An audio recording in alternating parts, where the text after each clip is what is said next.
This is part 2 to the 600E teardown. In part 1, we removed the top, bottom, side, and front covers along with the hand wheel and motor. In this video, we're going to be removing all of the gears from the sewing machine, starting with the hook shaft gear. But before we can do any of that, we have to loosen and remove all of the screws from the sewing machine, and this process took me an entire week to do because the sewing machine was very seized up. I had to put oil on all of the parts, and then I had to use a heat gun to try to loosen them up, and the heat gun did not always work for all of the screws, so I ended up having to give them a light tap with a mallet in order to continue to loosen them up, and then they started to come off of the machine slowly but surely. But I'm not going to bore you with all of that drama. Instead, we're going to skip straight to removing the hook shaft gear. This screw I struggled with, but instead of loosening it by turning it to the left, you loosen it by turning it to the right. And it just pops right off, you see?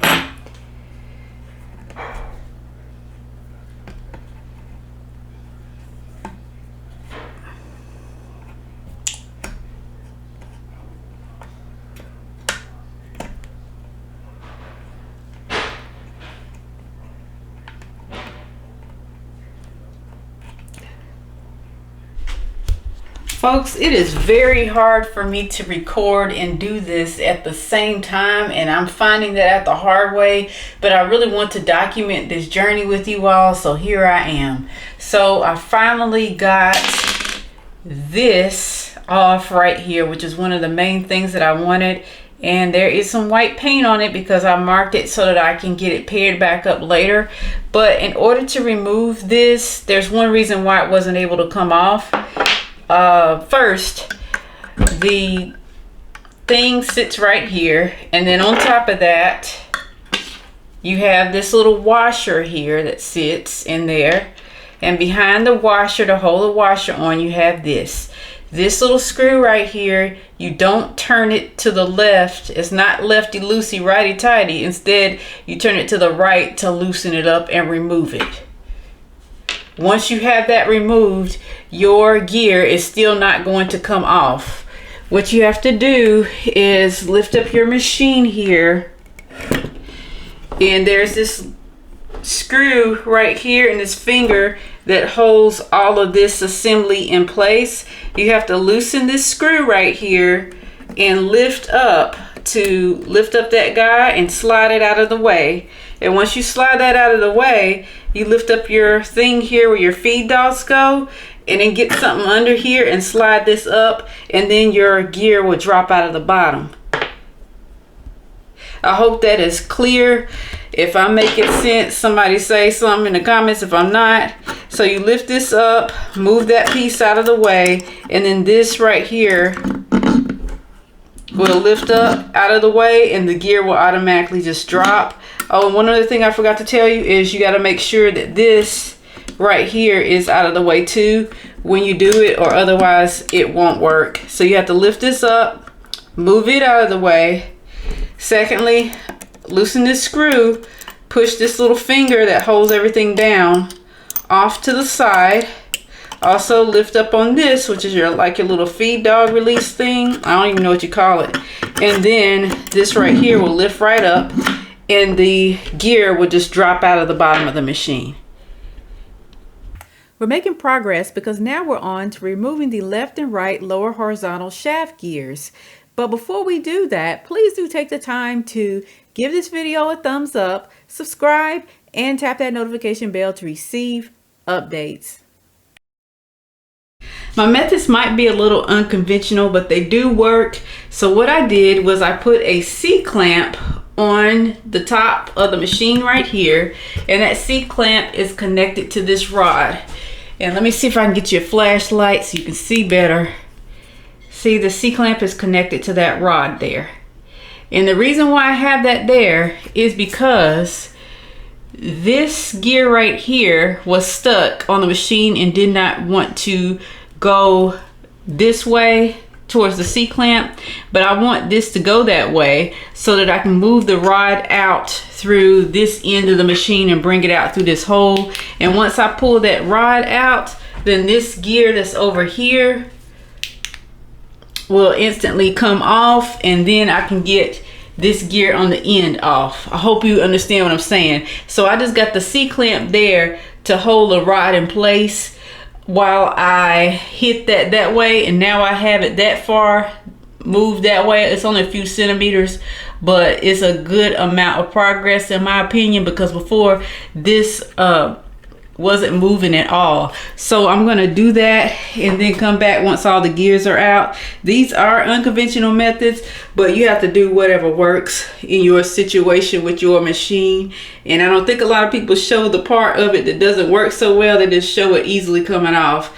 But I'm here to tell you that a lot of these gears and things are not easy to take off at all.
We are about to remove the top and bottom vertical shaft gears. As I go through this process, it's going to look like I'm using old footage, and that is because I am. During this process, I didn't necessarily take off screws and parts in the order that I should have, and as I went along, I learned that order of operations is paramount when you are working on a sewing machine. This is footage from me removing the set screw to the top vertical shaft gear. So folks, I finally figured out how to get the screw unloosened. I just needed a totally different tool. And this is the one that's working. I pulled this tool that I normally use on the car, even though I don't work on cars, but I keep a toolbox inside of my car with all of these tools on it just in case I break down or something like that. And this is what's working. So that's what we're gonna use.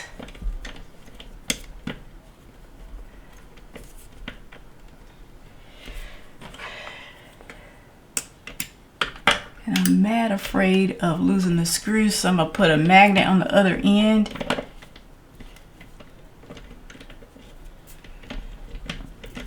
To catch it just in case it falls. Okay, there's that screw. It's coming out.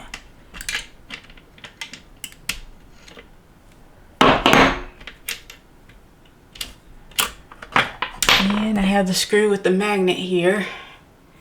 And I'm just going to place that to the side.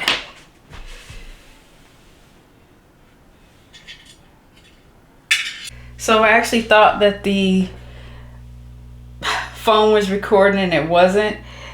This right here was fairly easy to get out. You just take like a light, so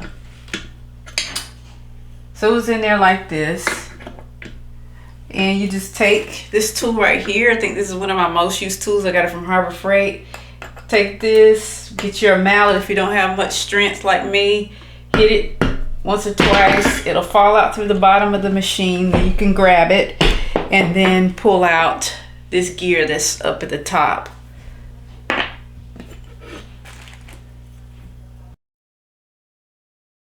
Assuming that you've already taken off the set screw for the bottom vertical shaft gear, that will also come out from the bottom of the machine along with the shaft itself.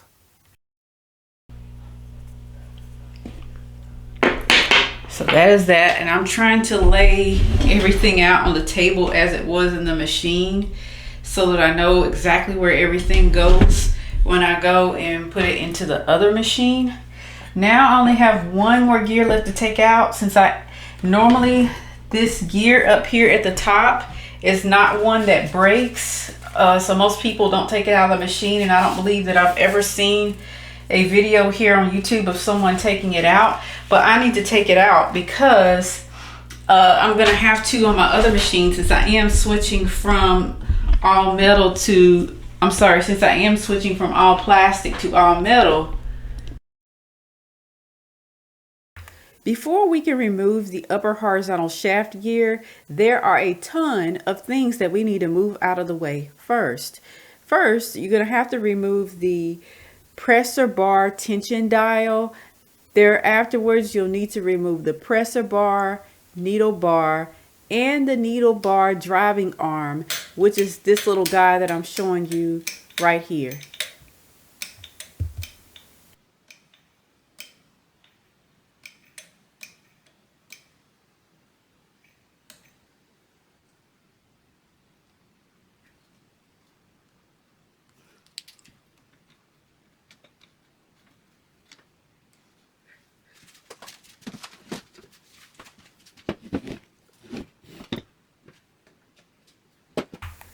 I have hours upon hours of me taking this thing apart, so no need to bore you with all of that.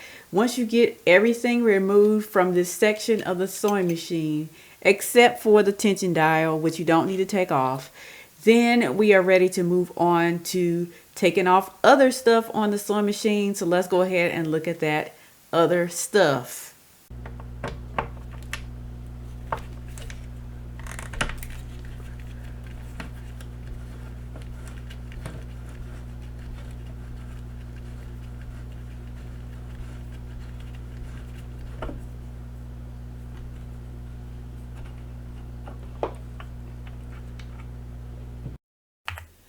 I've just taken out the top part of the crank connecting rod.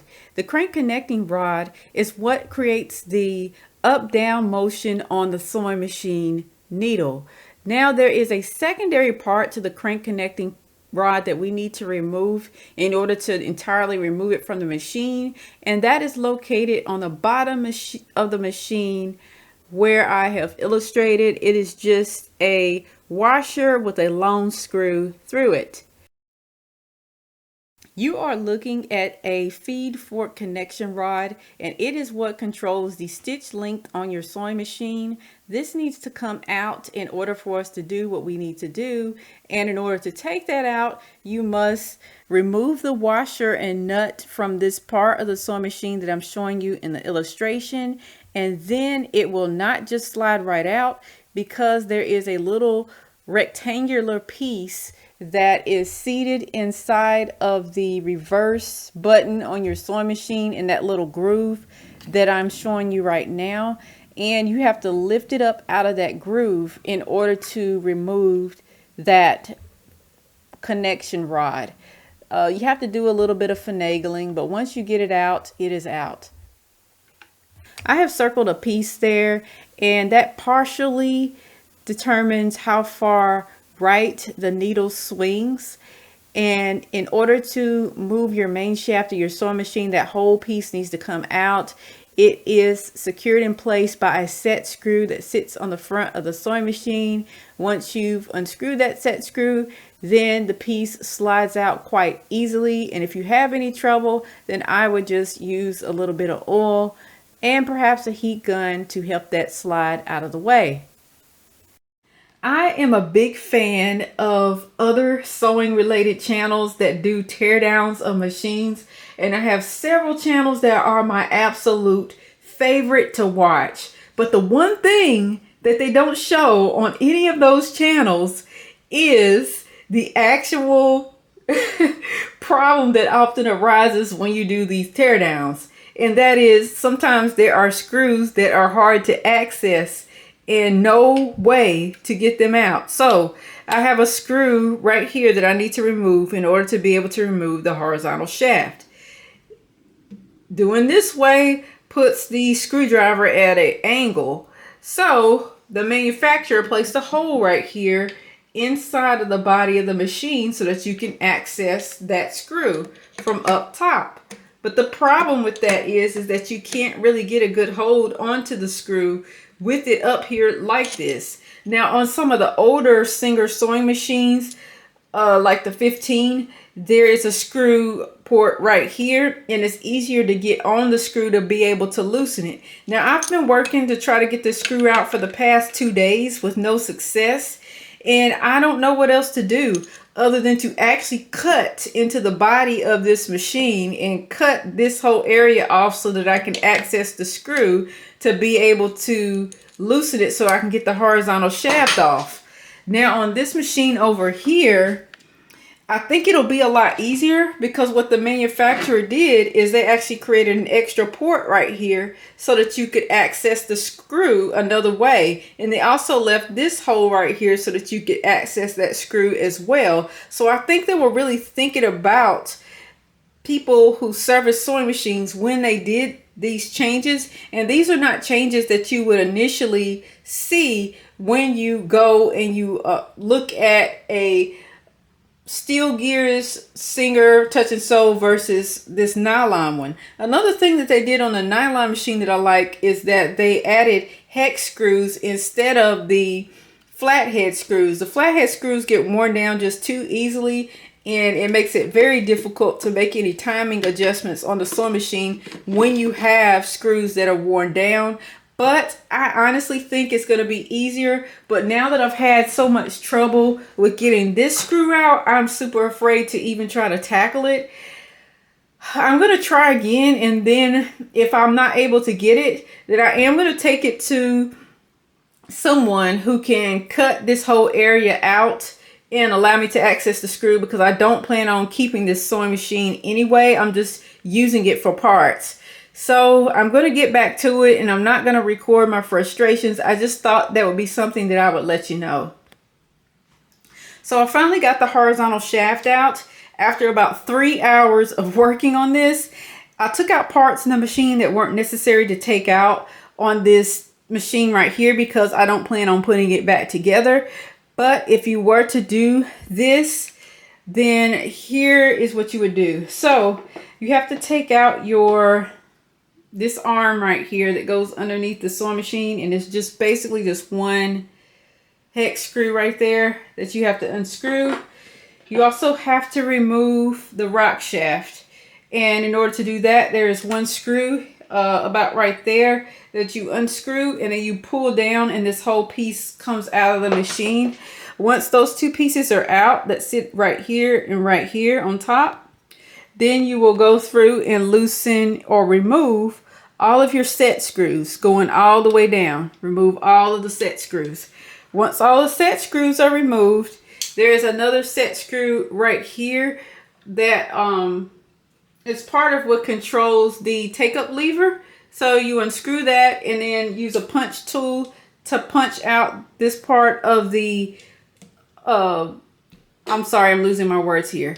You use your punch tool to punch out this part of the take-up lever, the other secondary arm on the take-up lever. You punch it out of here, and then you will take off your needle bar and your needle bar and your pressure bar. Both of them you need to take off, as well as this piece right here. And once all of that is removed from the machine, I would also come in and undo this wire piece right here, just so that it doesn't get broken in the process. And I did go ahead and take out this entire arm right here on the machine, and it was an easy removal. Then you have to remove your cam stack, and the cam stack is a pretty easy removal process. you just have to take this pin off at the top and then lift up, and your entire cam stack will just come off of the machine. Once you have taken out all the things I mentioned, this right here just lifts right up out of the machine, and I'll show you. So this just lifts right up once you have pulled all those elements out. And then you can take a punch tool and punch your horizontal shaft right out this side of the machine without ever unscrewing this piece over here that I was talking about earlier that's so difficult to unscrew. And then you can take your